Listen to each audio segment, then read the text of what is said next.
नमस्कार दोस्तों, एक बार फिर से आप सबका स्वागत है इस प्लेटफॉर्म साइकोलॉजी और बियॉन्ड में, जहां मैं अनीता मिश्रा आप सबके साथ स्पिरिचुअलिटी और साइकोलॉजी यानी अध्यात्म और मनोविज्ञान की उन गूढ़ तत्वों को, तकनीकों को, टेक्निक्स को शेयर करती हूँ ताकि आप और मैं मिलकर जीवन को बेहतर समझ सकें, जान सकें, अपने और अपनों के जीवन को बेहतर समझ सकें और समाधान भी स्वयं के खुद ही खोज सकें। तो आज का जो विषय है वो है फियर और एंजाइटी, यानी डर और बेचैनी, जिससे आज हर कोई दूसरा इंसान ग्रसित है। कोविड-19 के चलते बहुत सारे डर और बेचैनी हमारे अंदर भरी हुई है और उसको हम बहुत अलग तरह से महसूस कर रहे हैं, जो कि नेचुरल नॉर्मल जीवन में लोग कह रहे थे कि हमने कभी ऐसा महसूस नहीं किया था कि कोई बात नहीं है और अचानक से बहुत ज़्यादा बेचैनी होने लगती है, घबराहट होने लगती है, पैल्पिटेशंस होने लगते हैं और धक धक तेज दिल धड़कने लगता है, पसीने छूटने लगते हैं और हमें समझ ही नहीं आता कि इसका कारण क्या है और बैठे बिठाए बहुत ज़्यादा डर लगने लग जाता है। तो दोस्तों, इस डर के पीछे आखिर क्या कारण है? क्लिनिकल जो डर है, अगर मतलब इस कदर डर बढ़ जाए कि आपका जीवन ही मुश्किल हो जाए, तो वो फोबियाज जो हैं उनके लिए ट्रीटमेंट अवेलेबल होता है। Per day to day basis पे अगर हम इन डरों को अगर समझें, मानसिकता में समझें, अपने व्यवहार में समझें कि वो डर आखिर आ कहाँ से रहे हैं और उनकी जड़ कहाँ है, और अगर उस जड़ को निकाला जाए, उसको समझा जाए, तो इन डरों को डील करना भी बहुत पॉसिबल है। तो आप सबको मालूम ही होगा, सबसे बड़ा जो डर है वो है मृत्यु का डर, है ना?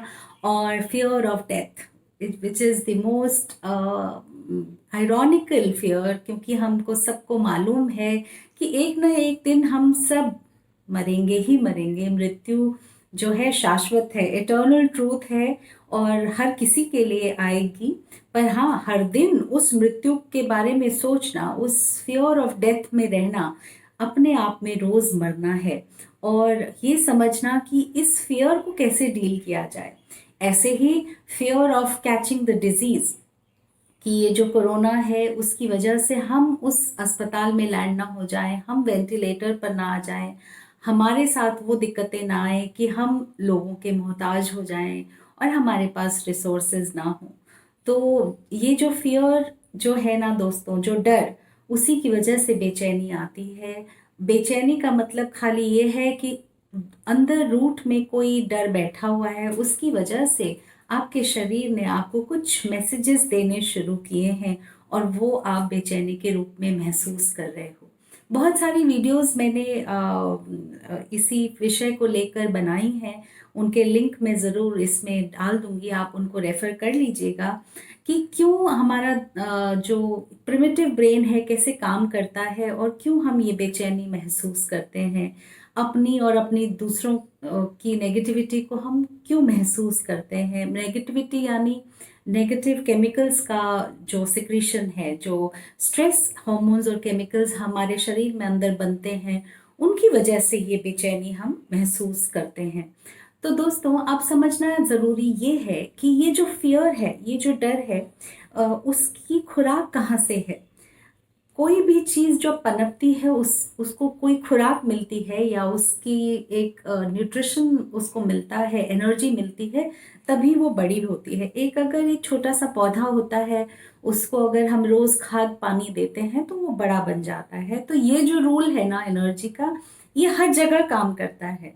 तो अगर हमारे फियर्स, अगर हमको पता भी नहीं है कि हम उन डरों को बहुत खाद और पानी देते जा रहे हैं अपनी सोच विचार से और अपनी गलत मानसिकता से, या अपने गलत सोचने के तरीके से, या गलत काम करने के तरीके से, तो वो जो डर है वो हमारी समझ के बियॉन्ड बहुत बढ़ता जाता है और उसी का रिजल्ट होता है कि हम शरीर में, आत्मा में और ओवरऑल जीवन में एक बेचैनी और रेस्टलेसनेस महसूस करते हैं। तो सबसे पहले जानते हैं कि फियर जो है ना वो इन एक्शन में ब्रीड करता है या इनएक्शन से फीड होता है। उसकी खुराक है कि जब हम एक ही जगह अटक जाते हैं, कोई अगर हम एक्शन में अगर अपने बॉडी को और अपने दिमाग को लेकर आए कि अब इसके आगे क्या, उस थॉट के प्रोसेस से बाहर निकल कर आए कि अब इसके आगे हमने क्या करना है, और फिजिकल एक्शन में अपने आप को लेकर आए। इनको हम ग्राउंडिंग टेक्निक्स बोलते हैं कि ये जो शरीर में हमारी ऊर्जा घूम रही है, एनर्जी घूम रही है, फियर की या एंजाइटी की, तुरंत के तुरंत उस एनर्जी को चेंज करना। तो ग्राउंडिंग एक टेक्निक होती है जिसमें हम तुरंत अपनी सांस के द्वारा अपने अंदर सोच को बदलने के लिए ट्राई करते हैं, क्योंकि सांस अभी और यहीं में होती है। और फियर जो होते हैं वो या तो पास्ट के होते हैं या फिर फ्यूचर के होते हैं। यानी आप पास्ट की कोई मेमोरीज को लेकर अभी में प्रोजेक्ट कर रहे हैं, या फिर फ्यूचर का कोई इनसिक्योरिटी का कोई आइडिया या कोई थॉट आपको परेशान कर रहा है कि अगर ऐसा हुआ तो, या तब भी ऐसा हुआ था। तो या तो फ्यूचर या पास्ट, उन दोनों के ही बीच में फियर रहता है। तो जैसे ही आप उस अपनी सिचुएशन को इस प्रेजेंट में ले आते हैं, इस मिनट में ले आते हैं, वो फियर की एनर्जी चेंज हो जाती है। तो उसके लिए ही ग्राउंडिंग टेक्निक्स होती हैं कि आप तुरंत के तुरंत अपनी बॉडी को कोई मूवमेंट में लाइए। तो इसीलिए कहा जाता है कि तुरंत, अगर ये जो ट्रेनिंग है तभी काम आएगी जब आपने इसका होमवर्क किया हो। अगर आप सोचें कि जब आप उस फियर ने आपको कब्जा कर लिया हो, उस सपोज एक एग्जाम्पल ये है कि अगर शेर आपके पीछे पड़ गया हो, उस समय अगर आप तकनीक लगाना चाहोगे आप नहीं लगा पाओगे। पर हाँ, अगर आपने कभी वो तकनीक पहले कभी सीखी होगी या याद की होगी, तो उस समय आप उस तकनीक को अपना कर और याद करके तुरंत उस स्टेट से बाहर निकल भी आओगे। तो एक्शन में लाना ज़रूरी है। पहली बात जो है, बॉडी को इन एक्शन से एक्शन में लाइए और तुरंत उस फियर की एनर्जी को चेंज कीजिए। दूसरा ये है कि ब्रीदिंग पैटर्न्स को आप अपने आप को ऑब्जर्व कीजिए कि जब भी हम फियर में होते हैं, हमारी जो ब्रीदिंग है, हमारी जो सांस की गति है, बहुत तेज हो जाती है और उसकी लय जो है वो अनइवन हो जाती है। और तुरंत के तुरंत हम अगर ब्रीदिंग टेक्निक्स को इस्तेमाल करके डीप ब्रीदिंग, डायफ्रामिक ब्रीदिंग अगर हम सीखें कि हम पेट से कैसे लंबा गहरा सांस ले सकते हैं, तो तुरंत हम अपने ध्यान को फियर को पास्ट या प्रेजेंट में, पास्ट से प्रेजेंट में ला सकते हैं या फ्यूचर से प्रेजेंट में ला सकते हैं। तो तुरंत अपने आप को ये हम मैकेनिज्म देते हैं कि इस फियर को हम ऐसे अपनी ब्रेथ से डील कर सकते हैं। तो पहली बात कि fear breeds in inaction, then second is fear breeds in indecision. यानी जब भी कोई निर्णय अटका हुआ होता है, जब भी आप कोई माइंड में किसी बात का सॉल्यूशन पूरा नहीं देते हैं, कंप्लीट नहीं करते हैं, उस इनडिसीजन की एनर्जी में हम बहुत घिरे हुए रहते हैं और वो हमारी बेचैनी बढ़ाता है। तो डिसीजन लीजिए। कोई भी चीज़ अगर आपको सताती है तो मेंटली उस चीज़ का एक डिसीजन लीजिए कि अगर आपको ये डर सताता है कि कल को अगर मैं अस्पताल में एडमिट हो गया या हो गई तो क्या होगा, तो उसके लिए अपने माइंड को प्रिपेयर कीजिए। माइंड में अगर आप विजुअली उस सीन को जी लेते हैं तो आपका माइंड आंसर पा लेता है और वो बेचैनी को हैंडल करने में केपेबल बन जाता है, सक्षम बन जाता है।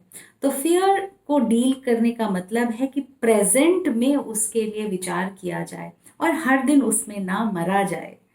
तो दोस्तों, एक और टेक्निक होती है कि हमारी जो सेंसेस हैं वो हमारे प्रेजेंट में हमको कनेक्ट करके रखती हैं। जैसे आप मुझे अभी सुन रहे हैं, देख रहे हैं या मैं बोल रही हूँ, तो आप मुझे फील कर रहे हैं अपने थॉट प्रोसेस से और अपनी आँखों से और अपने कानों से और अपनी फीलिंग से। तो आप अपनी सेंसेस के द्वारा इस प्रेजेंट मोमेंट में कैसे आएं, इसके लिए आप अपने आप को ट्रेनिंग दें। तो तुरंत एक कोई बहुत अच्छा सीन जो कि आपको बहुत पसंद हो, कोई बहुत आपका फेवरेट गाना हो या फिर आपकी बहुत फेवरेट कोई मूवी हो, उसका कोई सीन हो जिसको आप देखकर बहुत खुश होते हो, बहुत सिक्योर्ड महसूस करते हो, उस सीन को या फिर उस दृश्य को अपने यहाँ पर बार बार रिवाइंड कीजिए, बार बार विजुअलाइज कीजिए, उसको प्रैक्टिस कीजिए। और एंजाइटी के टाइम पर, जब वो एंजाइटी हो रही हो, जब ये डर आपको हावी हो रहा हो, उस समय तुरंत उसका सहारा लेकर, उस सीन का सहारा लेकर या उस मेमोरी का सहारा लेकर आप अपने प्रेजेंट सेंसेस के कांटेक्ट में आ सकते हैं और इस तरह से इस फियर और एंजाइटी को डील कर सकते हैं। तो मैं उम्मीद करती हूँ कि इन प्रैक्टिकल और डुएबल टिप्स के साथ आप अपने फियर और एंजाइटी को ज़रूर मैनेज और कंट्रोल कर सकते हैं। अगर ये सिचुएशन बहुत ज़्यादा बढ़ जाती है तो आप ज़रूर किसी प्रोफेशनल की हेल्प लें। काउंसलर्स हैं, साइकोलॉजिस्ट हैं, साइकेट्रिस्ट हैं और थेरेपिस्ट हैं कि हम इनको सिस्टमैटिकली वर्क करके उनके रूट तक पहुंचकर उनको सिस्टमैटिकली डील करने में आप सबकी हेल्प करते हैं। तो उम्मीद करती हूँ कि ये वीडियो आपको ज़रूर पसंद आया होगा। लाइक, कमेंट, शेयर ज़रूर किया कीजिए। ये जो मैसेज है ये प्रोपोगेट हो और सब भी इससे फ़ायदा उठाएं, मेरी यही कोशिश है। Thank you so much for cooperation and thank you so much for giving me so much love and your positive feedback.